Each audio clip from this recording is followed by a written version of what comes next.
It's Rick Roos, Lisa Seng Shadday, We the People on WKMnews.com. We're blessed to have Congressman Luke Messer with us.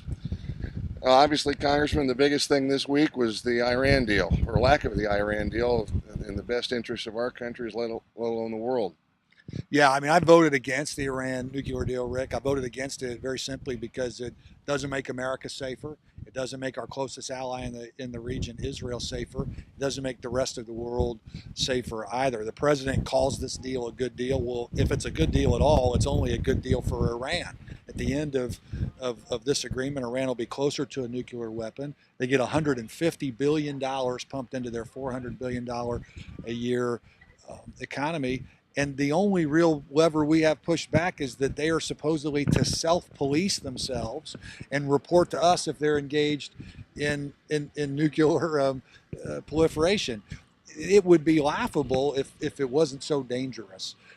We're not done fighting this fight. We were able this week, in addition to expressing my opposition to the deal, to express the important point that the president has not submitted the entire deal to Congress. Under the terms of the law, the clock on this shouldn't have started until the president submitted the deal. Some of these side deals, the deals that involve Iran's ability to self-police itself, aren't available to anybody. No one can have read it. And I don't know how anyone in good conscience could vote for this deal knowing that they don't have all of the parameters. But it seems like the Senate, the Republican leadership in the Senate, has basically said, well, let's just take the vote. We're done. We've done everything we possibly can. And they haven't. Yeah, well, as you and I've talked about together, I was with Benjamin Netanyahu just a couple summers ago, in which he said history remembers the big things, and the history of this time will be remembered by, in large part, by whether or not Iran obtains a nuclear bomb. They're different than anyone else who ever has because they're religious zealots, and you can't arm and fund religious zealots who call America the great Satan and are bent on destroying us. I think the Senate needs to do whatever it can to stop it. I'm going to be fighting in the House to make sure we do the same.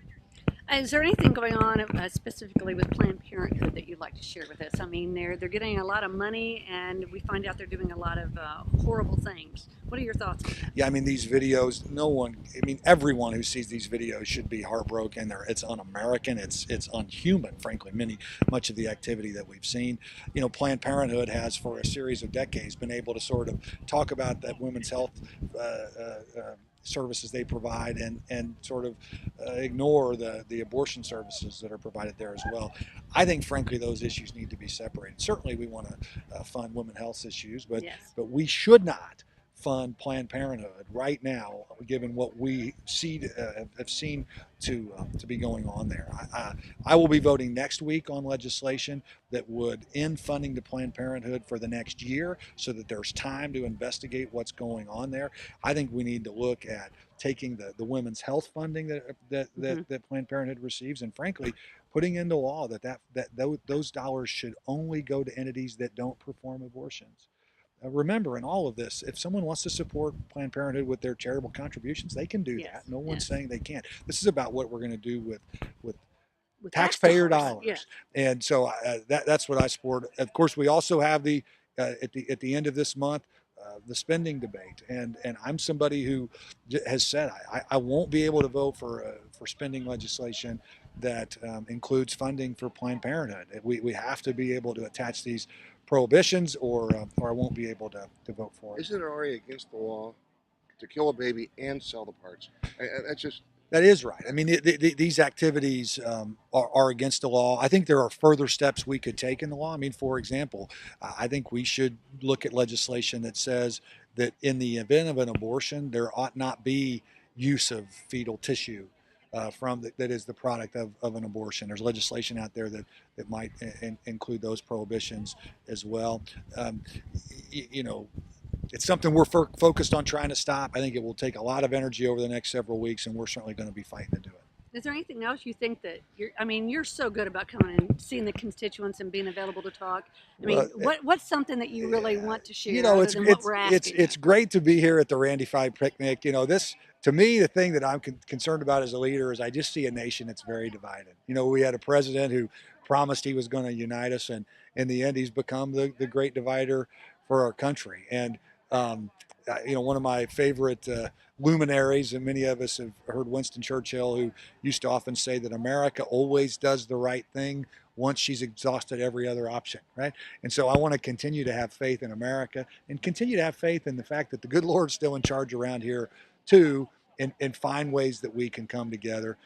As concerned as we all are when you see internationally places like Iran, when you see un-American activities like these videos that we've seen that involving Planned Parenthood, um, it's understanding that we're disappointed, but together we can get this country going Just don't again. give up. We just can't give up. One more That's thing, right. as far as the spending, I know you're pushing your colleagues to get a spending bill considered before it's the deadline, because bad things happen when there's a deadline.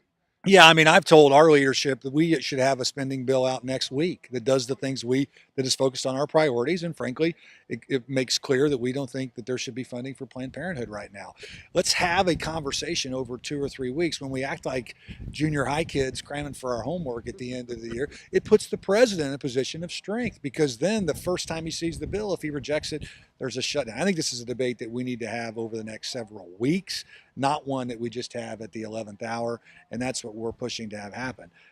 Given events with Iran this week, given the Planned Parenthood discussion next week, you've also got the Pope coming too. I mean, it's not going to be easy to get all this done, but this is what we were sent there to do.